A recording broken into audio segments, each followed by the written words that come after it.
beautiful, beautiful valley. This is out in the middle of the southern Flint Hills. This is literally the middle of nowhere, Kansas.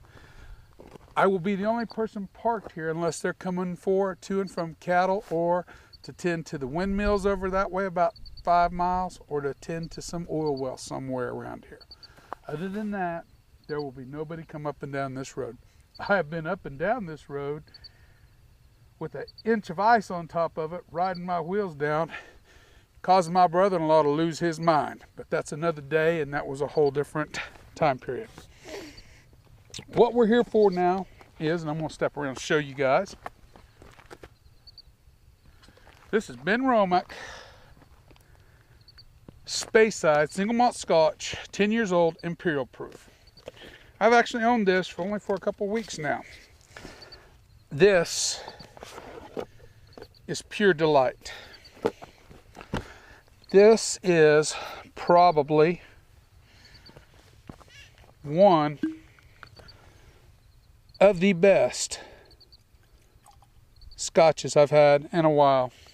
That wasn't like the Glenmorangie Alonto or the 18 Kalila. This is good stuff. Benromach's small distillery. Hopefully that'll stay right there. I don't even know if you guys can see that in the photo or not. Benromach's a small distillery. It's a Speyside distillery, and they were mothballed for a while. They came back. I forget who owns them now. So it was founded in 1898, but they were closed for a while, if I remember correctly. But don't quote me on that. At the Benromach, we handcraft our single malt Scotch whiskey, make it slowly in a time-honored way.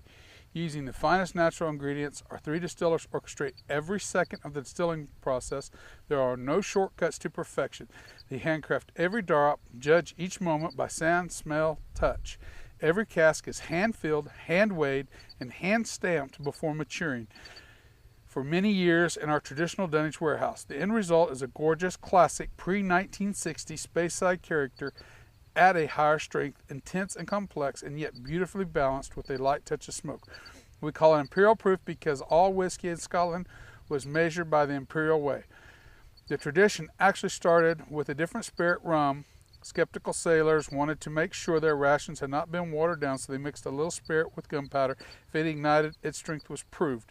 Fortunately today, there's no need to go through such lengths to prove the integrity of your whiskey. I just know a small hand-done distillery. They do things like the old way. This is 57% alcohol by volume. It is a medium amber.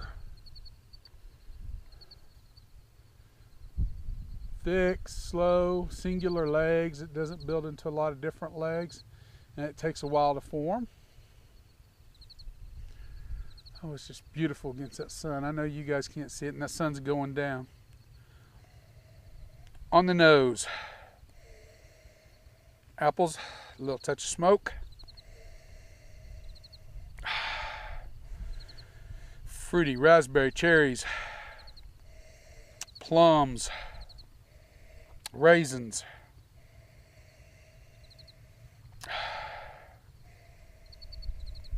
nutmeg, allspice, honey, dark honey, dark rich honey. And you get the 57% in the nose.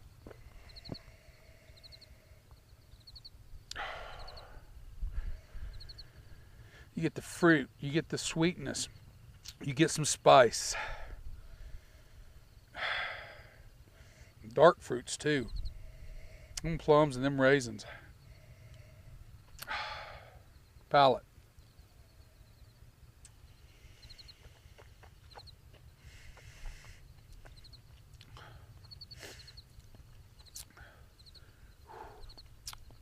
A little stinging up front, and that 57%. I'm not going to lie. Then, Then it starts to develop. More raisins, plums, almost a slight minerally note.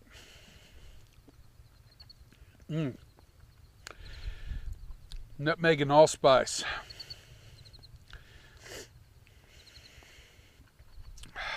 A little cardamom.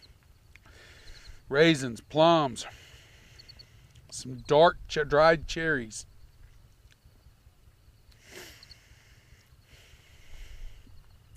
More of a caramel than a honey on the palate. You smell like a dark honey on the palate, but in the nose, but in the palate it comes through as a caramel, almost toffee, with a little chocolate, a little tobacco.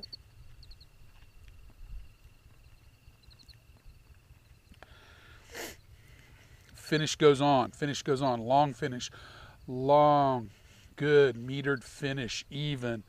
No undulations, just a solid, long, slowly tapering finish.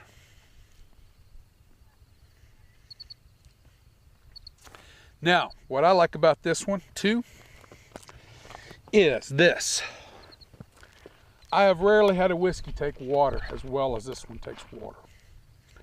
This takes water very well. Oh, I'm getting crazy with the water here. Getting crazy with the water. That cap full. We'll dump out a little bit. That half a cap might seem a lot for that little bit in that glass. It is not. It is not at all. I have watered the hell out of this just to see where it could go. It just changes complexity.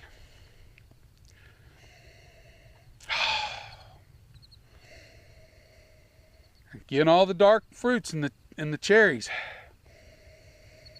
Again, that honey though's gone. Now we're getting caramel and toffee and a little chocolate.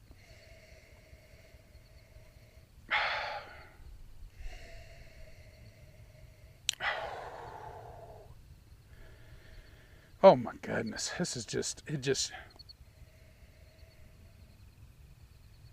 livens the senses. I could not believe this was a 10-year-old. If you told me this was a 10-year-old, there is a little bit of youth in the spirit back there, but it's just not very heavily done. Gosh, it's beautiful here, guys. I love it. Got a half moon out tonight. This is just gonna be awesome. Sting's totally gone. Coyote. Several coyotes. I hope you hear them. I don't know if the mic will pick it up or not.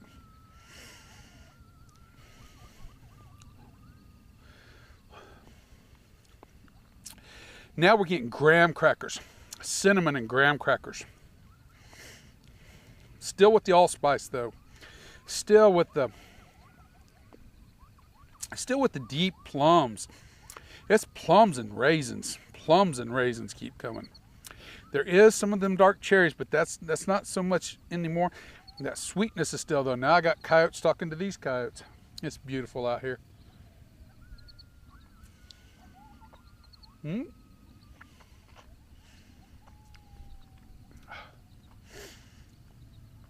Guys,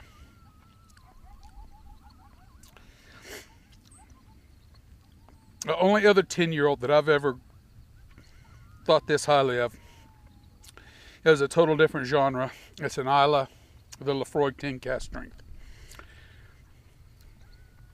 This is the best 10-year-old I've put on my lips yet. And it is just outstanding. This appeals to my palate much like the Buck Bourbon did. This really appeals to my palate. I give this a 93 out of 100. I don't give very high scores like that very often, but I could have 4 or 5 bottles of this. It would not faze me in a bit. Not even a bit. I paid $75.99, I think it was for, no, wait a minute. I think I paid $79.99 for it. One or the other. It's worth every penny. every penny. Every penny.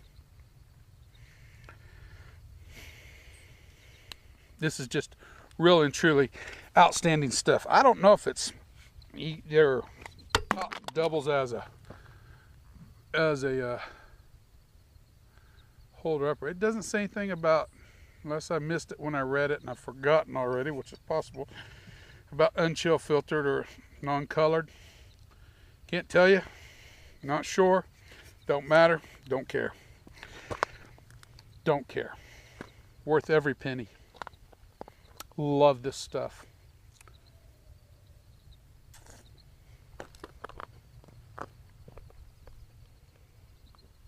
Love the stuff. Seen 3 deer on the drive out here. It's a beautiful, lonely, nice part of Kansas. Next spring, I'll be riding my motorcycle through here. Anyway, enough about all that. Remember, the spirit in your glass ain't running from you. Take your time, sip it, and enjoy it. After I turn this camera off, I'm sitting down in my chair. I'm looking out over the valley. I'm going to listen to the coyotes, and I'm going to enjoy the evening with this wonderful, wonderful whiskey.